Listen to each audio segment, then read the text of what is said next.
Hi, everyone. Welcome to Isentia's webinar. We are assembled here to talk about authenticity today, and we have a really good panel. My name is Prashant Saxena. I look after Isentia's business for Southeast Asia. Along with me, I have Paik, who looks after our Malaysia insights as well as emerging markets.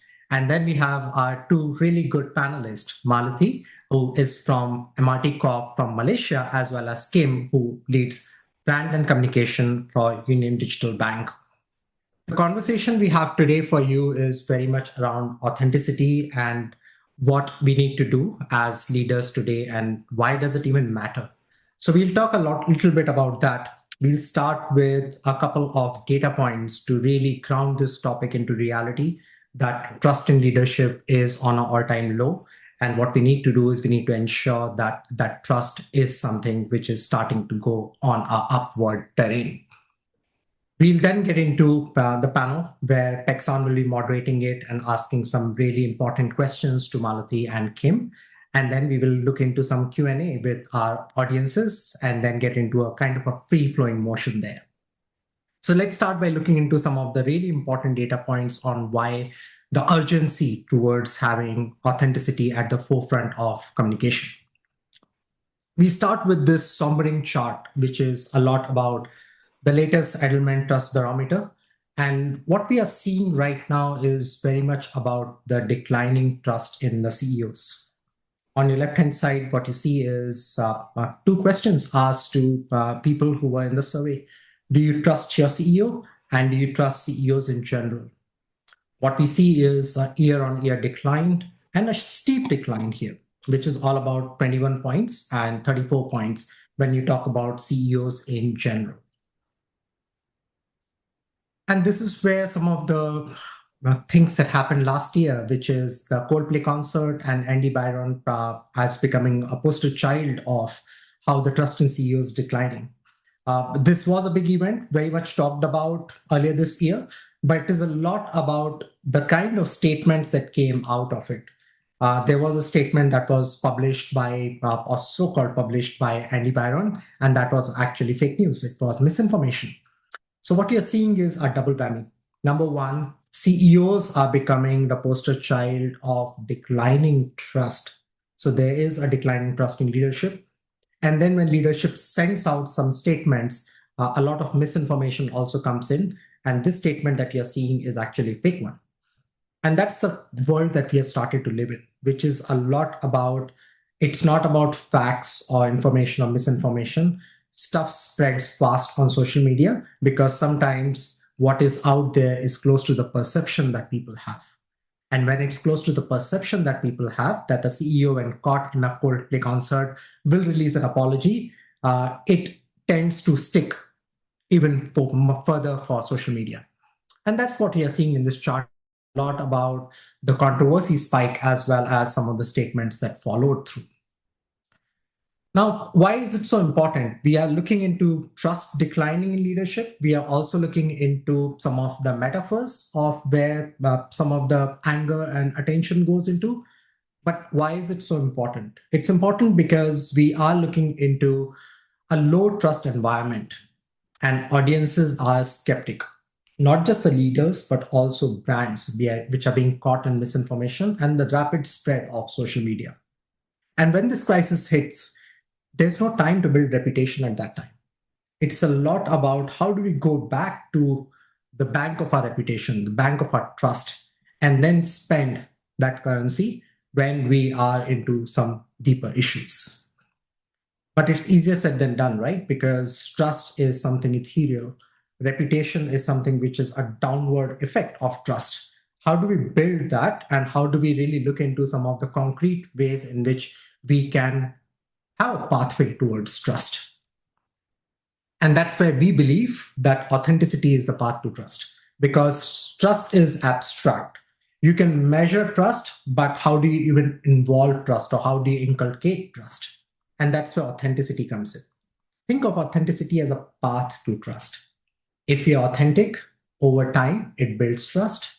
And if trust is there, we have reputation, which is a great currency that we need to have. So on an everyday basis, it's a lot about how real are we to our audiences, And then trust is all about how much are they willing to rely on us. Think about it. Authenticity is kind of a currency, and trust is the wealth that this currency does when you put authenticity, turn up every day, and put that money in the piggy bank. Then we create this wealth. And when crisis hits us, we are protected because we have this insurance of trust and a downward effect of reputation when audiences come to help us.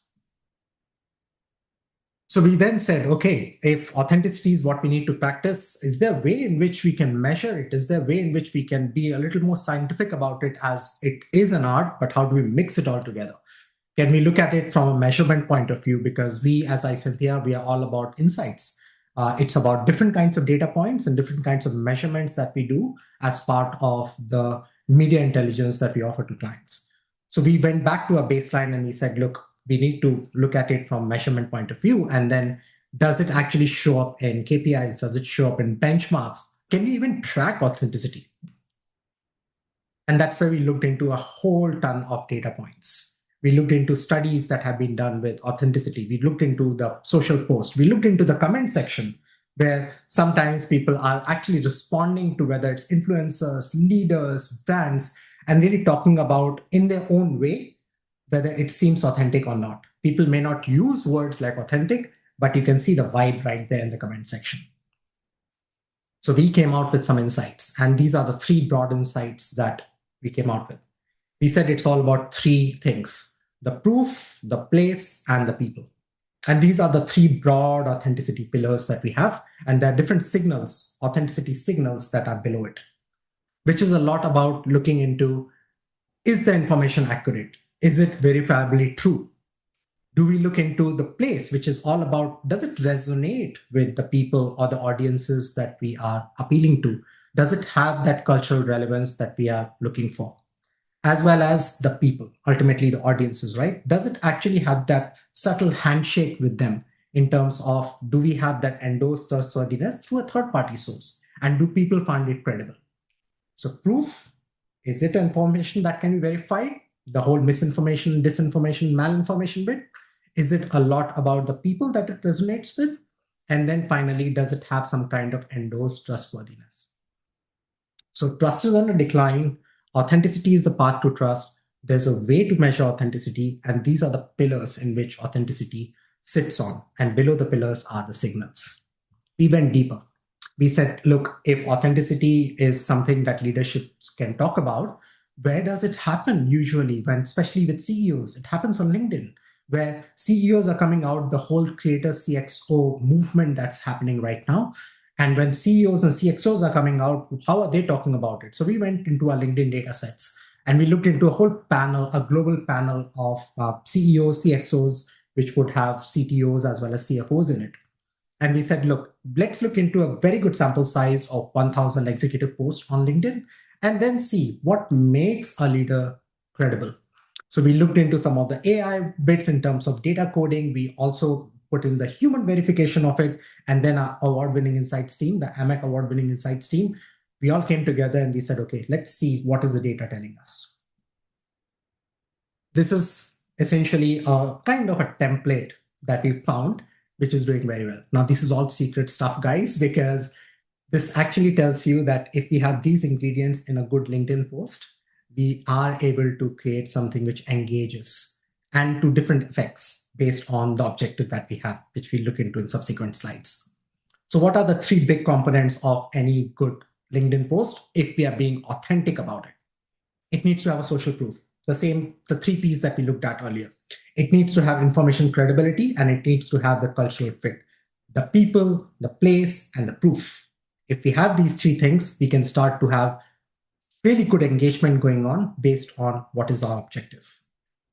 But this is easier said than done. Let's look at a post which doesn't do that well. And here are some mock-ups. We have actually blinded some of the panelists' profiles so that we are very confidential about who they are. But these are some of the real posts out there. You would see stuff like one comment and hardly any reactions. Why does it actually fail? Because it is very poor on authenticity signals. This post is from a CXO, and this person is talking about the paradigm has shifted, the code is writing itself, something very abstract. and there's no proof, there's no place, there's no people part of it, and that's where it starts to fall down because it doesn't engage well. So we call it the authenticity signal poverty. And if we are poor about our signals, how are we going to even build that wealth of trust as well as downward effects of reputation? We then started to look at some of the best practices out there. And here are some three big best practices that we look into as a couple of minutes time. So the first one is on your right, what you're seeing is this CEO is talking about the big investment summit that they were in, and they have stacked up all these authenticity signals very well. They have a social proof. They're talking about a third party, which is that they were selected in a high profile investment summit. They're also talking about which kind of audiences are they engaging, which is all about the geographical context, the one in orange, the capital city that they are in, as well as backing themselves up with credible information, which is data that they can verify, their audiences can verify. The team has been grinding for the last 7 years. They have really grown, and now they are serving thousands of brands. When you stack up these signals, you start to see the community going really engaged about it, and you would start to see the big likes and shares and comments. It's way beyond that. It's all about engaging the community that you're going for. So a big success over here. You see another example, and in here we are talking about a sustainability lead of a company that's trying to engage with the audience. Again, the three signals are stacked very well. There is an event association, which is the one in green. They have gone to a reuse expo. They're also resonating with the European sustainability crowd, which is all about the cultural fit, as well as backing themselves up with good information, which is the digital product passports that we looked at, as well as the circularity. And this is where they are able to say and show some proof which engages the audiences and then builds authenticity on a day-by-day basis as that currency that we have to invest. And here's another example of a gold standard. Here's a CEO of a healthcare company stacking two Qs, but stacking it really well, which is all about the information credibility as well as cultural fit. So in a nutshell, if we start to look at why authenticity matters as we go into the panel, it's a lot about trust is on a decline. We are living in a post-AI world, and this world will have misinformation going further and further, as well as the rampant social media algorithms will only increase. Now, in this world, the leadership has to lead from front and be one of the brand custodians. And that's where they need to have that trust. Trust can't be practiced on a day-to-day basis unless and until the brand and the leadership is authentic about it. And that's where authenticity comes as a currency and trust becomes the wealth. We compound that on a day-to-day basis, and we see the downward effects of reputation.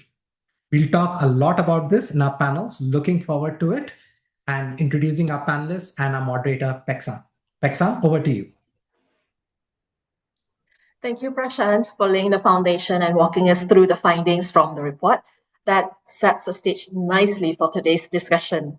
There's a lot in the report that connects directly to what brands and leaders face day to day. So let's dive straight in with our panel.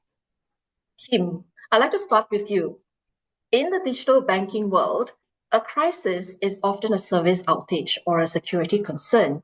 Now, how do you communicate transparently and maintain trust when the technology itself is the problem? Yeah, so I'll try to answer that a bit differently. So I'll share a real story that happened in our company just recently. So last August we actually launched our very first ad for UnionDigital, and I'm not sure if some of the audiences here have seen it, but we featured a well-known personality here in the Philippines.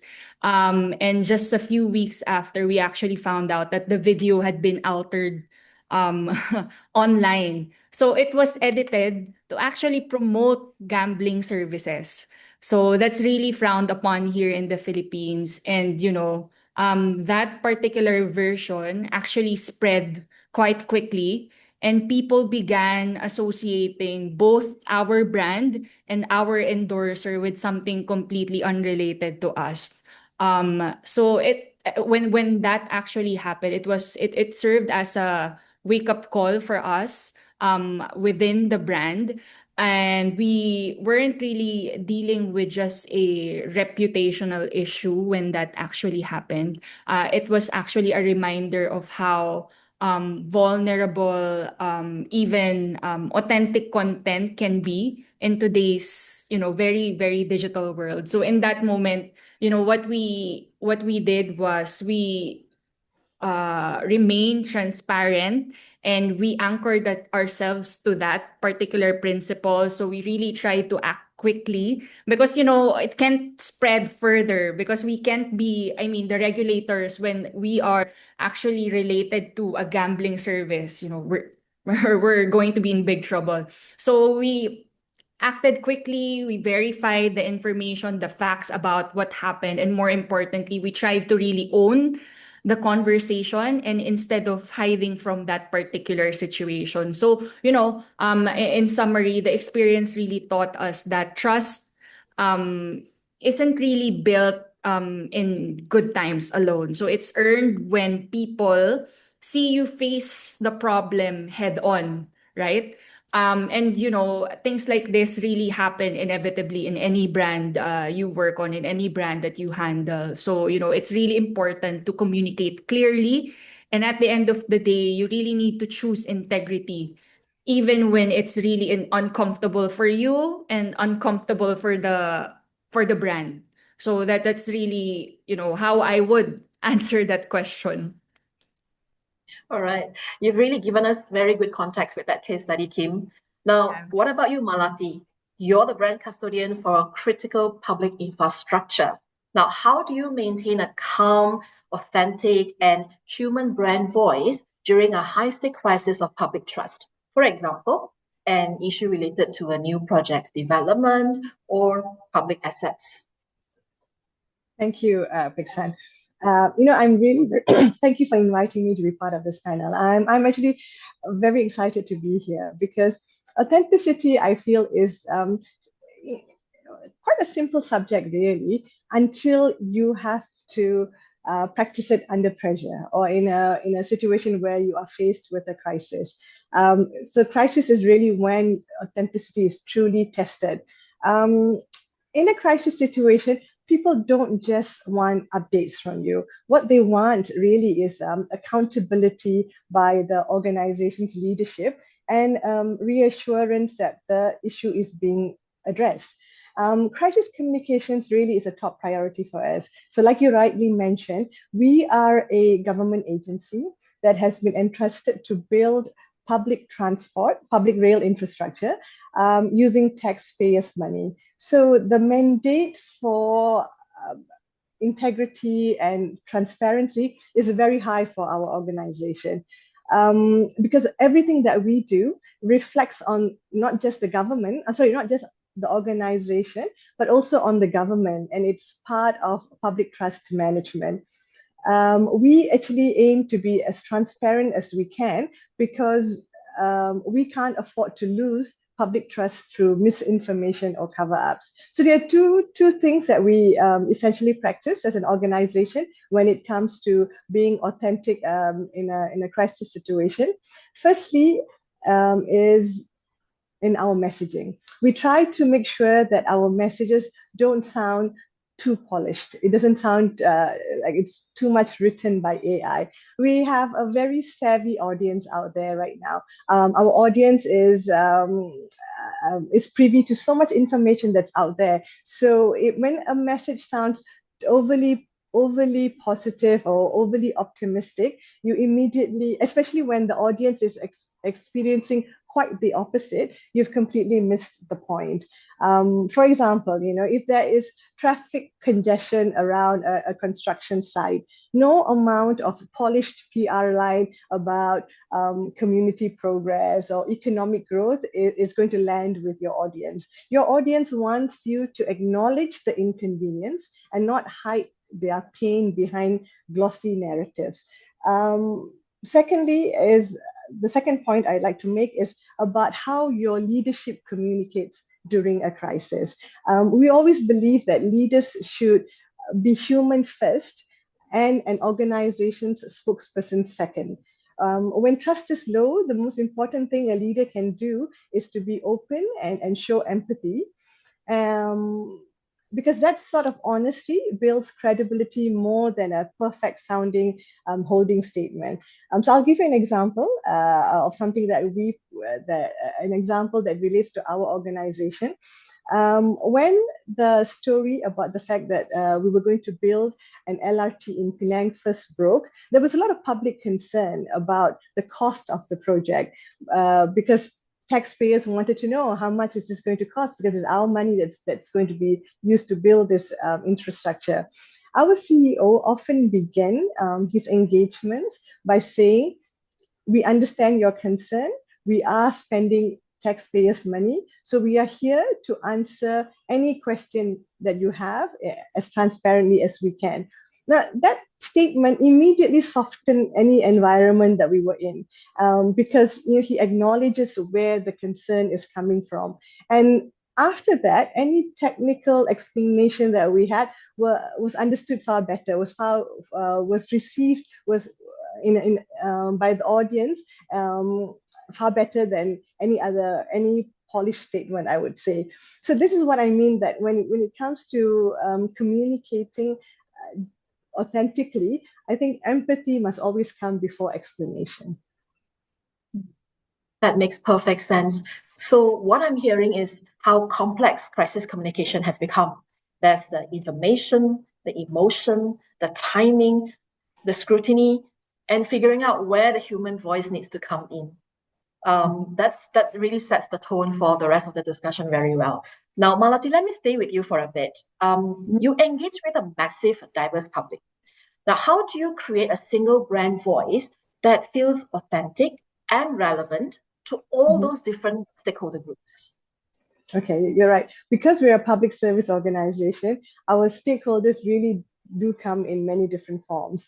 We have the commuters, we have state and federal government agencies, local authorities, even our contractors, the media partners, even the general public. So I think for us, one single communication style simply does not work. But what we stay true to is our brand promise. Our brand promise is enhancing mobility, enriching communities. And so we try very hard to ensure that all our messages ladder up to that one brand promise. So the message stays the same, but the delivery, the tonality, and the narrative shifts across the different stakeholder groups. So for example, if it's messaging to policymakers, we tend to emphasize integrity, governance, delivery. If it's to the public, we highlight comfort, convenience, safety. To local communities, we focus on messaging that is focused on socioeconomic benefits, like job creation or community upliftment. So as long as we ensure that all these different stakeholder groups, the messaging just ladders up to that one brand promise. It's all about enhancing mobility and enriching communities in all the cities that we operate in. We also use a lot of Malaysian flavor in our content. We post messages in both languages, in Bahasa and in English. We incorporate a bit of local humor sometimes, some trending styles that's happening in the marketplace to connect with our audience. Because I really think that authentic brands should speak the way your audience speaks as well. That's where the resonance is. I think that's really helpful, Malathi. Thank you. Now, Kim, your world's different. Banking isn't traditionally seen as an emotional industry. Now, how do you create a brand voice for a digital bank that feels warm, human, and approachable? Yeah, so here in the Philippines, yes, so banking traditionally is viewed as an intimidating industry, especially for the mass market.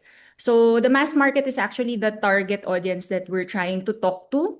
So, and actually that particular insight tells us a lot, and that maybe is the reason why there's a large portion in the Philippines that remains unbanked, because banking really feels distant to them, complicated, and at times very unwelcoming. So that's really the energy and the vibe of the banking industry here in the Philippines. So in UD, knowing that particular insight, so we really wanted to reimagine how a digital bank could sound and could feel. So we really have that opportunity being a new segment of banking here in the country. So we really started with a simple cultural truth um, that we all are familiar with. So Filipinos are naturally known to be very hardworking and resilient.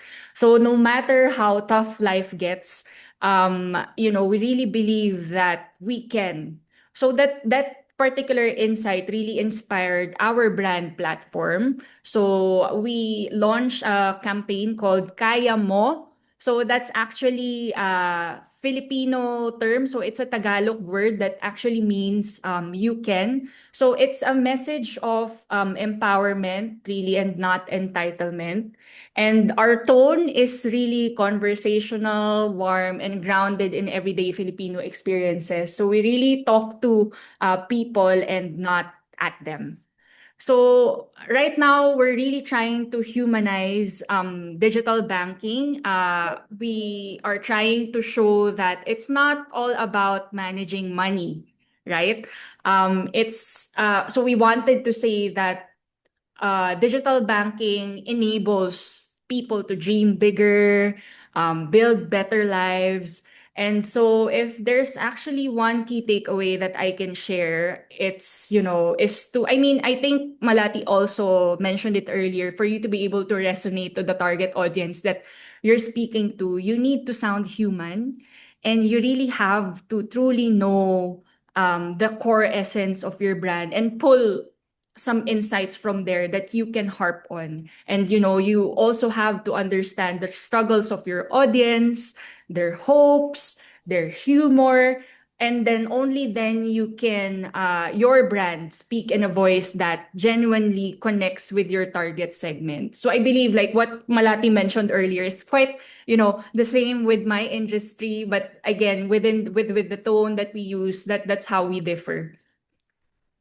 That's a really interesting perspective, Kim. So you're both pointing to something very important, that authenticity isn't just one fixed tone, right? It shifts with the audience, the moment, and the context. Now, whether the message needs warmth, clarity, or neutrality, it's really the intention behind the tone, right, that people respond to. That's really nice. Now, still with you, Kim. Now, the fintech space, right, is incredibly competitive. How do you advise your leaders to use their personal voice to build credibility and help the bank stand out?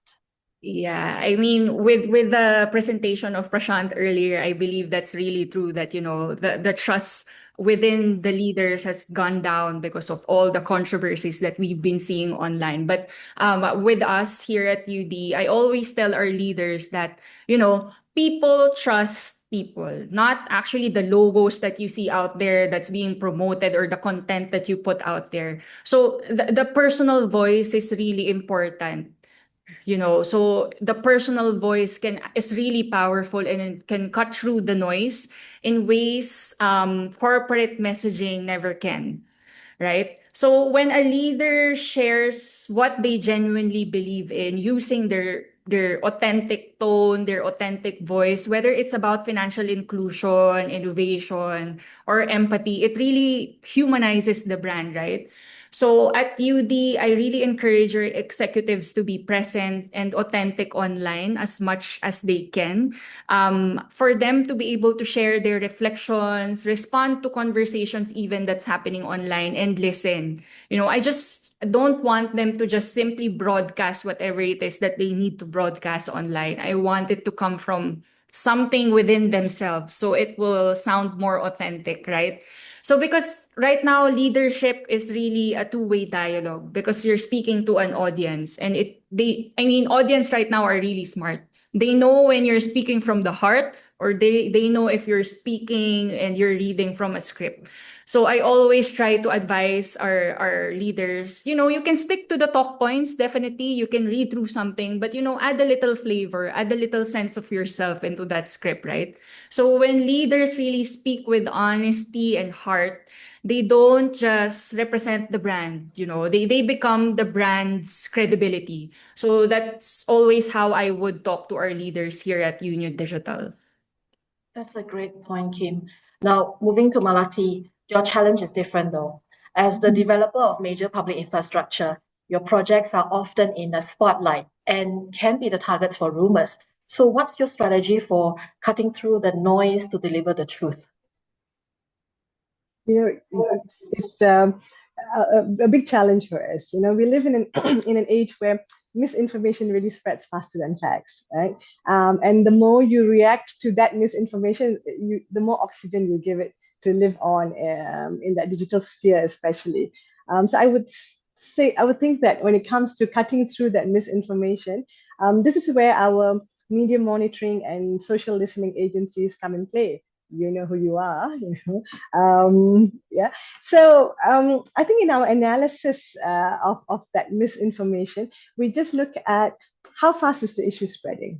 Is it really influencing public perception, or is this just noise? Is it just chatter? We need to determine that first before we embark on a plan to deal with it.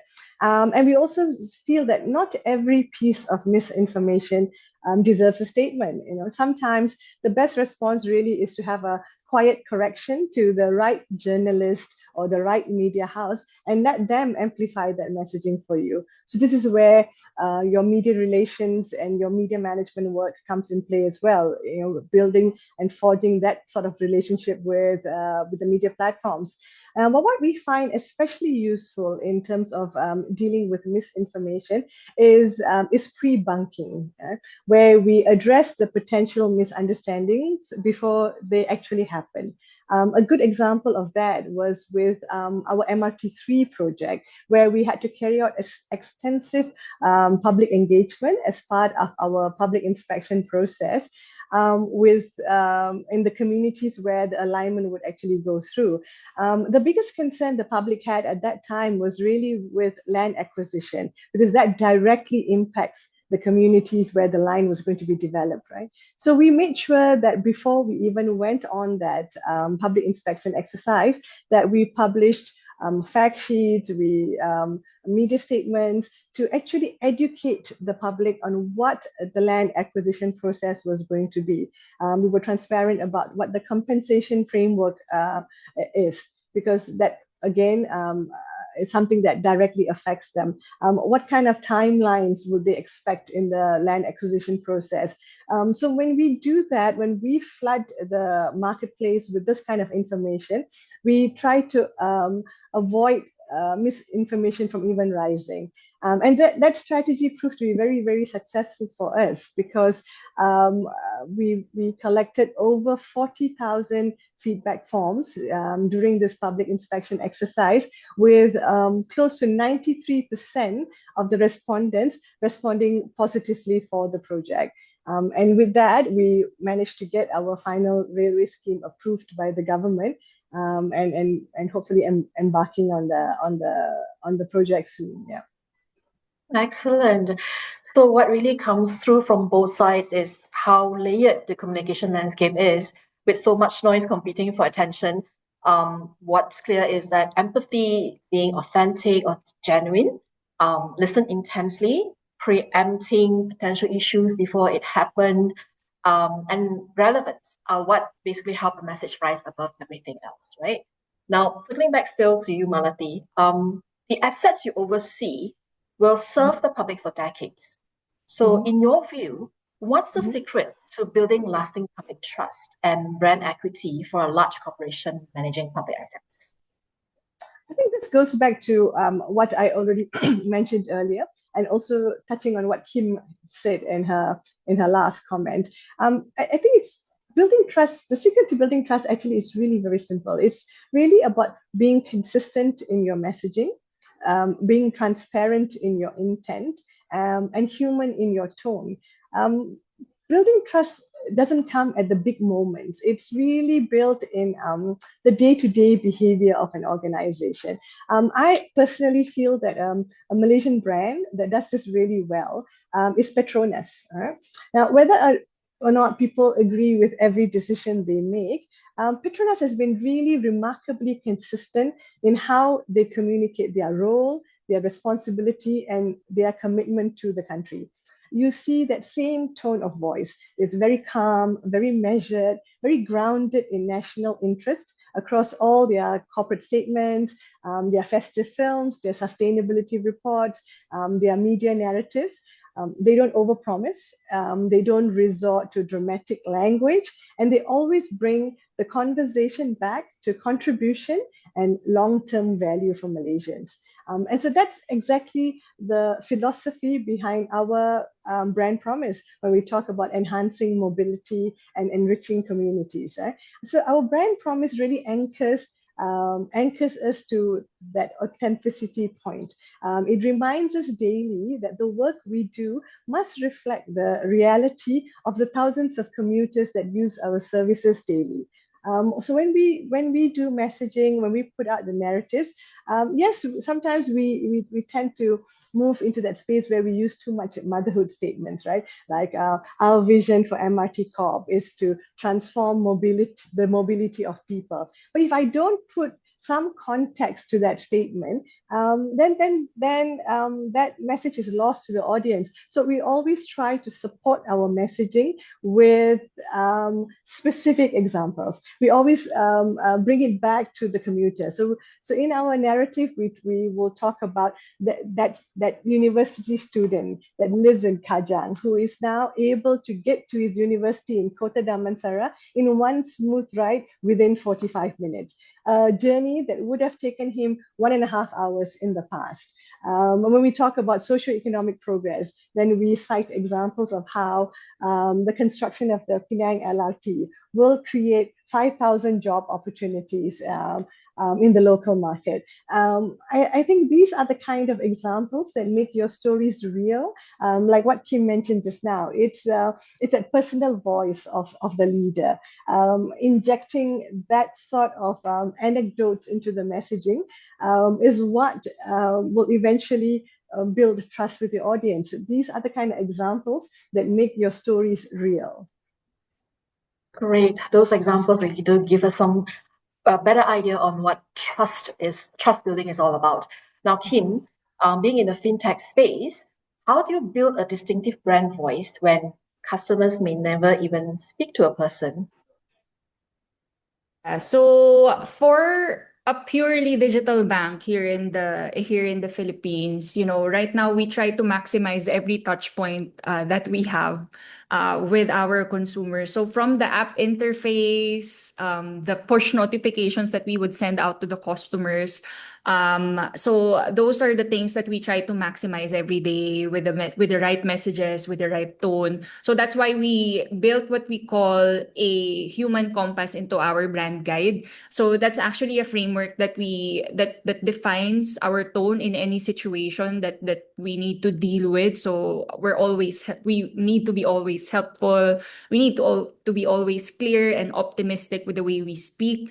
So we try to infuse our personality through those tones and, of course, our language as a brand. So we're not really afraid to sound like the people that we are actually talking to. So we use everyday Filipino expressions when needed. We try to avoid jargons as much as possible because, as mentioned earlier, banks are really known to be very unwelcoming and very intimidating. So we try to veer away from those kinds of languages and tones. And, overly technical terms, we veer away from that, and we keep our tone really light and conversational. So that's really how we try to make digital feel human in this day and age. So really at the heart of it, authenticity for us means being consistent all throughout the channels that we use. The voice that you hear on social channels, or customer messages should feel like it's coming from one source, or that one trusted friend that you can always talk to anytime. So that's really the tone that we're trying to build on, we're also trying to use every day.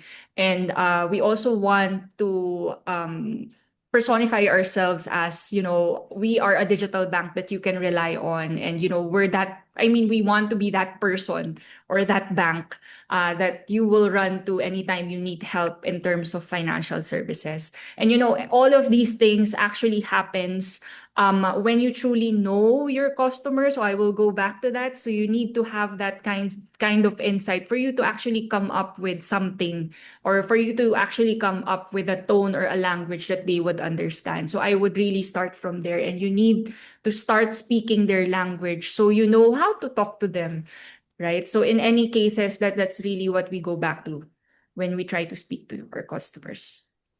Right. Human compass. I really like that term. The answers from Malathi and Kim literally remind us that lasting trust develops over time when organizations stay consistent, stay relevant, and stay connected, right, to what matters to their stakeholders. Okay, now our conversation has moved really quickly. We are actually coming to the end of our webinar, but I want to bring in one more lens before we close. Now, we've heard a lot from the ladies so far. Prashant, let me put you back in. You've worked with organizations across markets and sectors. Now, what patterns stand out about how companies can navigate authenticity today, especially with AI accelerating both speed and scrutiny? Yeah, thanks, Paik. So it's resonating very well with what Malathi and Kim have spoken about. We are seeing the same with a larger client base across the region. The big themes, without getting into the weeds of it, the big themes that we see is a lot about speed versus sincerity.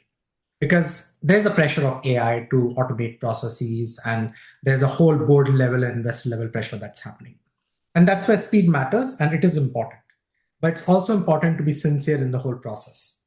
And what the big theme that we are seeing with our clients is a lot about when do you use your judgment, whether speed is of preference or whether it's a sincerity. And on a day-to-day basis, it's a lot about using that judgment to the right force. And that's where leadership steps in, because they have that lived experience, which AI doesn't have. So that's the big theme, and measurement really helps in that process, because then you can start to see the signals back that when you're because it's a tap dance, right? It's a tap dance of speed versus sincerity. So it's a lot about that. How do your audiences react to it in terms of how they're engaging with you, how are the key messages landing, etc. So as you continue to do that, we start to see that when there are crisis situations, you can see the velocity in which the crisis starts to die down because of the whole trust that comes into play. You also start to see how some of the audiences start to resonate well, back to Malathi's point on leadership coming in and then being sincere about it. So that's one big theme. There's another theme that we look at, which is all about how is insincerity measured in your industry? We say that audiences have got that smell detection that, hey, not being sincere about it. But how does it actually manifest into different industries? And that's where some of the work that we are doing on auditing, as well as AI continues to grow. It's a lot about how kind of different sense detectors that audiences are developing in different industries. And what does that insincere comment or insincere post look like? If you combine this all together, it just powers the judgment of leadership as well as the comms team. So a lot of play to do in future as AI proceeds, but leadership is more and more central to this whole post-AI world. Can I just add to that point, Paik? Sure. When we talk about the challenges that the industry is facing, as Prashant rightly pointed out, we always talk about the speed, right? The speed of which information travels, and the speed with which the audience expects a response from the organization as well. But I think another big point in as far as the challenges that we are facing is really the saturation of information, right? If people are just simply overwhelmed by information, opinion pieces, commentary that's hitting them from all directions. And in all that noise, even the truthful messages are struggling to stand out. It's not that the audience don't want to hear the truth. The truth is just simply competing with louder, more sensational content.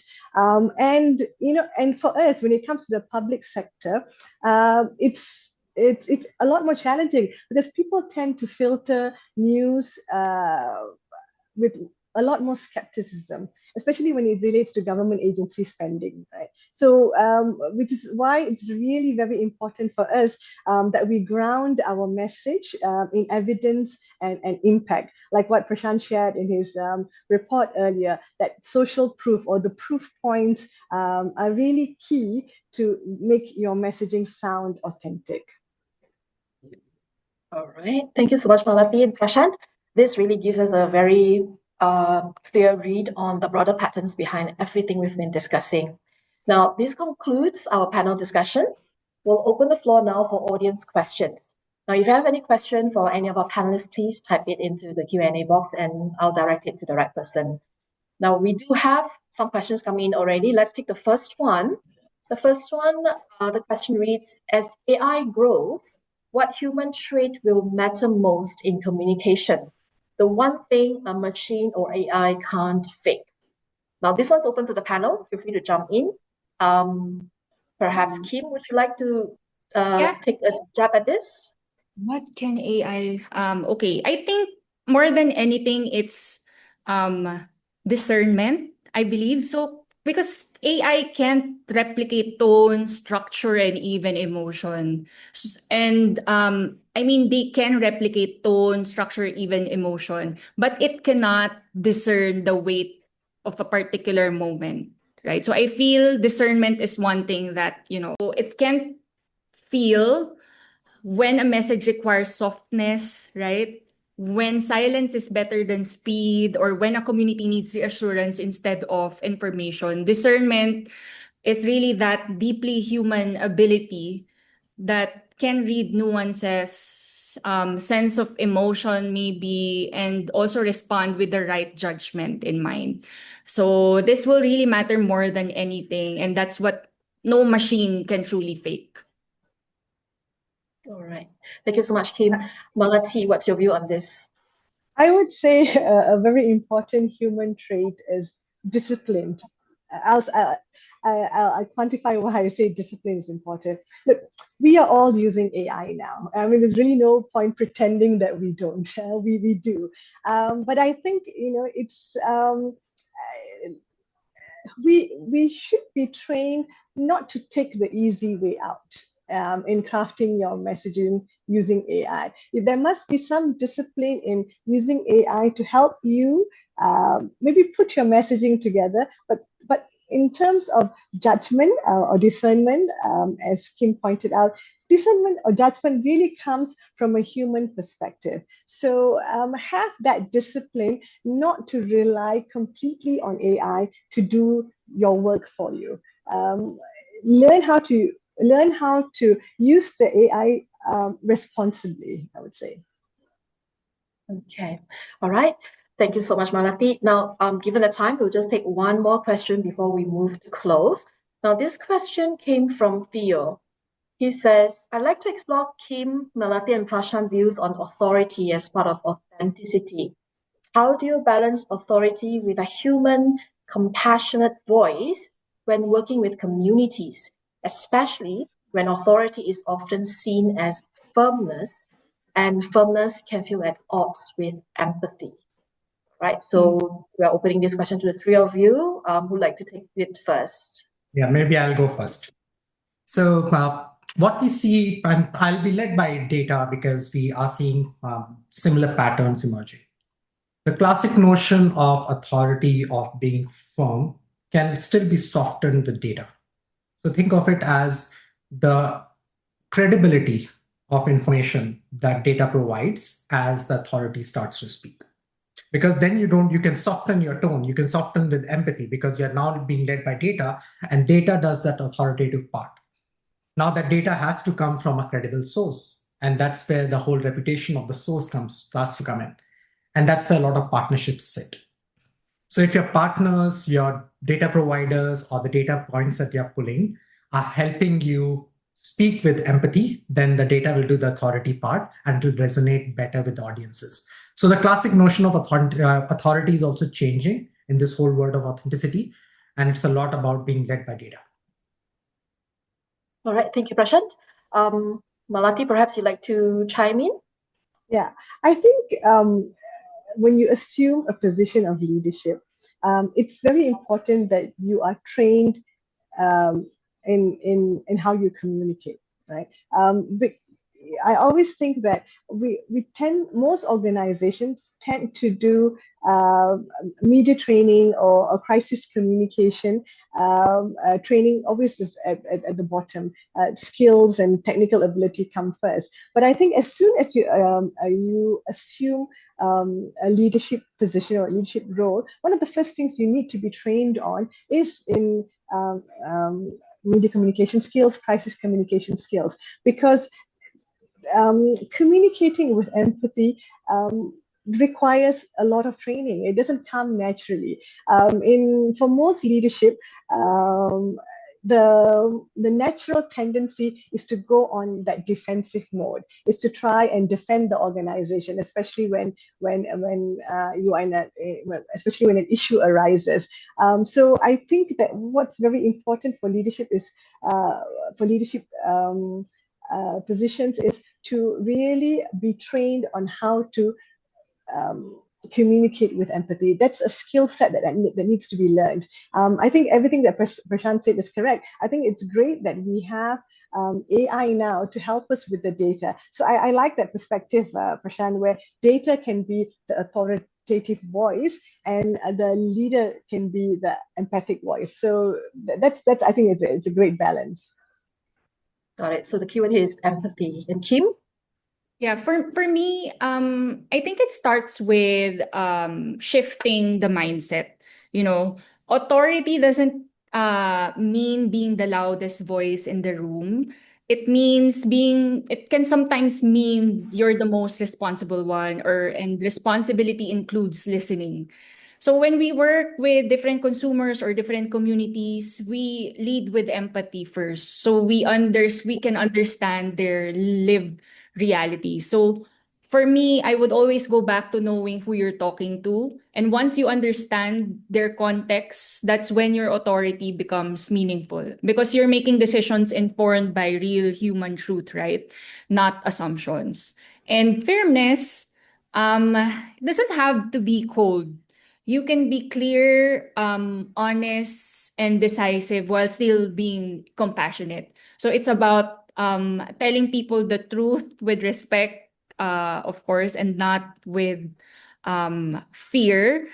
And I've seen that when communities feel heard, they're more open to guidance and structure, perhaps. So the balance is really this. So we just really need to lead with, I think it's been repeated. This word has been repeated earlier. We just need to lead with empathy. And we also need to use that to communicate with clarity and make decisions with integrity. So when people really see that, your authority is rooted in genuine care, firmness actually stops feeling harsh and it will start feeling more trustworthy and authentic. So I go back to that. Thank you, Kim. So basically, the overall theme here is being empathetic and then also being relevant to your target audience. Okay, so all right, we'll pause the Q&A here. Thank you, everyone, for your questions. Now, for those of you who have shared your questions and we couldn't get to them, please do not worry. We'll answer all of them in a follow-up blog. So please watch out for it. All right. Now, before we close, we really appreciate your feedback.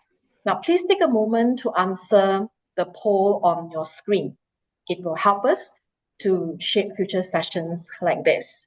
Now, let's recap what we've discussed earlier while you're working on the poll.